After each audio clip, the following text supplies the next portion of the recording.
میرا سوال ہے کہ گھر کے علاوہ اگر کسی نے کوئی پراپرٹی یا زمین خرید کے رکھا ہے، اس کا کیا زکوٰۃ نکلنا ہے؟ اگر نکلنا ہے تو رہنمائی۔ دیکھیں، جو بھی پراپرٹی ہے، چاہے وہ مکان ہو، چاہے وہ دکان ہو یا پلاٹ ہو، پراپرٹی کے اوپر زکوٰۃ اس صورت میں ہوگی جبکہ لیتے وقت اس بات کی نیت ہو کہ میں اس کو بیچوں گا۔ لیتے وقت یعنی جس وقت خرید رہا ہے اس وقت اس نے یہ نیت کی ہے کہ میں اس کو اس لیے لے رہا ہوں کہ اس کو بیچوں گا۔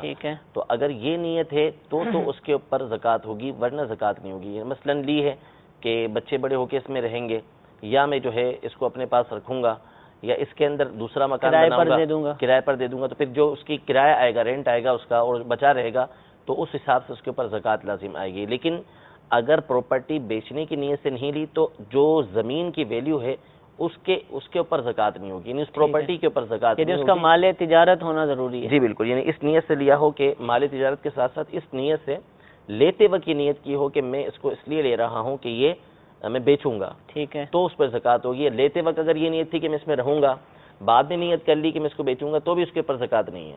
صحیح، جس وقت لی ہے اس وقت اس کا زکوٰۃ کے لیے ہونا، نیت کرنا یہ